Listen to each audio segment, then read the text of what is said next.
Il était un peu plus de 19 heures lorsque Léon atteignit la petite maison blanche, perchée au bord de la falaise. Le soleil déclinait, traçant sur la mer un long chemin de lumière orange. Le vent soufflait calmement. Une respiration lente, presque humaine.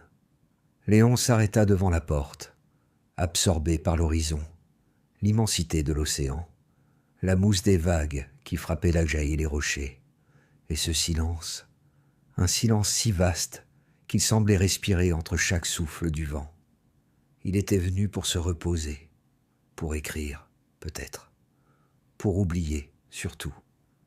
Il poussa la porte. L'intérieur était simple. Un salon aux poutres anciennes, une cuisine rustique, une chambre ouverte sur la mer. Rien n'avait bougé, comme si la maison attendait, patiemment. Léon posa ses affaires, fit chauffer de l'eau pour un thé, et s'installa près de la fenêtre ouverte. La brise entra dans la pièce, et c'est à cet instant que tout commença. Un souffle, un murmure, un fil de voix presque imperceptible. Léon releva la tête.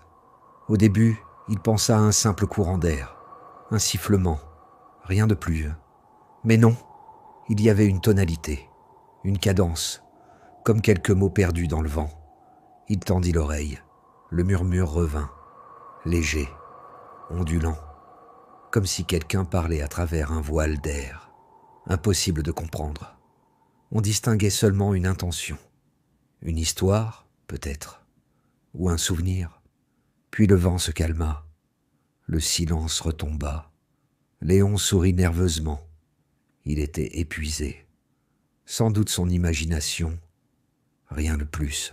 Cette nuit-là, le vent revint, plus clair, plus proche. Léon était allongé dans le lit, écoutant la mer. Quand les murmures commencèrent, il n'eut plus aucun doute. Quelqu'un parlait réellement. La voix était ancienne, usée, comme si elle traversait les années pour atteindre la maison. Un mot se détacha du souffle, gardien, puis un second, lumière.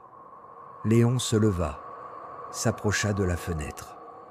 Au loin, un phare abandonné se dressait sur un promontoire rocheux. Il n'avait jamais remarqué qu'il était si proche.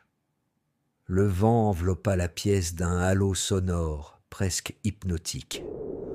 Aucune peur, juste une fascination profonde, comme si la brise cherchait à lui confier quelque chose.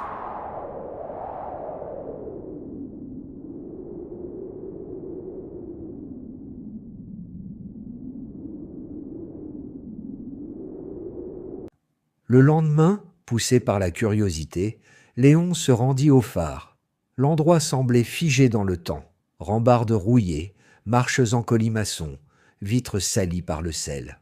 En haut, une petite pièce ronde baignait dans la lumière. Sur un bureau, un carnet, jauni mais lisible. Journal du gardien du phare. Léon s'assit et ouvrit le cahier. Le gardien y racontait sa vie solitaire, son amour de la mer, ses nuits passées à guider les navires au cœur des tempêtes. La dernière page, écrite d'une main tremblante, disait « Si un jour quelqu'un lit ceci, sachez que la mer parle. Les vents aussi. Écoutez-les. Ils portent les souvenirs de ceux qui ont veillé, de ceux qui ont aimé et de ceux qui n'ont jamais quitté leur poste. » Un frisson parcourut Léon. Un frisson doux, presque familier. En quittant le phare, le vent se leva, un souffle chaud, reconnaissant, comme un salut.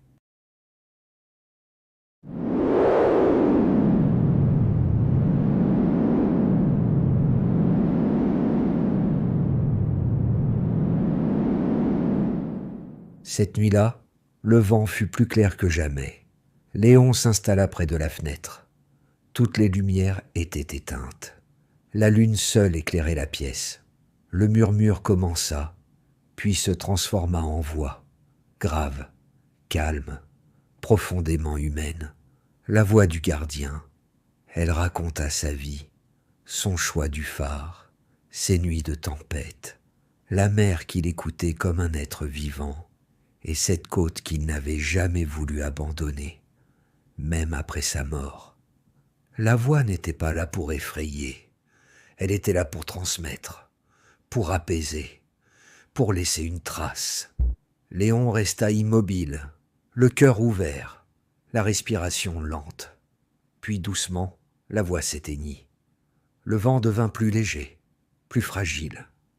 Avant de disparaître, il murmura un dernier mot. « Merci ». Lorsque Léon quitta la maison quelques jours plus tard, quelque chose en lui avait changé. Il se sentait apaisé, ancré, inspiré. Il referma la porte, convaincu que la maison continuerait de veiller sur les prochains visiteurs, tout comme le gardien veillait autrefois sur les marins. Sur le chemin, une dernière brise effleura son visage, un souffle doux, chaleureux. Léon sourit, et pour la première fois depuis longtemps, il se sentit en paix. Merci d'être resté jusqu'au bout. Prenez soin de vous, et à très bientôt pour une nouvelle histoire avec Dodo Conte.